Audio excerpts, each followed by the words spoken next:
Bwana msanii, karibu sana studio. Asante sana, asante sana. Unaweza kujitambulisha kwa Watanzania, unaitwa nani bila shaka? Sasa kujitambulisha tena na Watanzania nzima wananifahamu ni kama kujishushia brand. Sasa ukisema Watanzania wanakufahamu, wewe unawafahamu Watanzania? Siwafahamu wote kwa majina, lakini wao wananifahamu mimi, basi inatosha. Hawakufahamu, jitambulishe jina lako tu. Ni aibu kubwa sana kama mtangazaji kama wewe kutokujua jina langu. Okay. Kwa sababu Watanzania wananijua mimi. Sawa.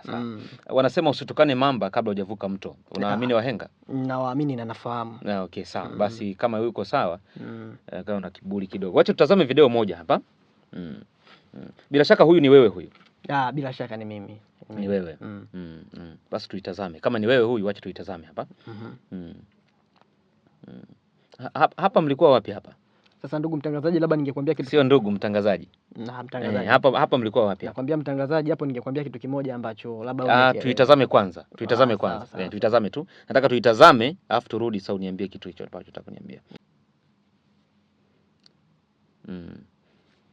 Hapa mlikuwa wapi hapa?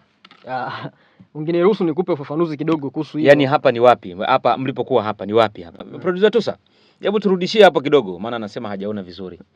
Naona wamekata ile sehemu ambayo nasema watu. Mimi ndo nimekata na Producer Tusa. Producer Tusa, hebu turudishie hapo kidogo. Hapo Producer Tusa. Hapo. Hapo. Sasa ndo nilikuwa nakwambia. Yaani hapo mlikuwa kwenye gari, si ndio? Kwa nini mliwaambia watu wafanye kazi? Na wafanye kazi gani? Unajua huo msemo una maana nzuri sana. Sasa nakwambia huo msemo una maana nzuri sana, lakini watu walivyopokea. Yaani hapo tulikuwa tunawapressurize watu wafanye kazi. Kupressurize ni kufanyaje? Kuwasukuma.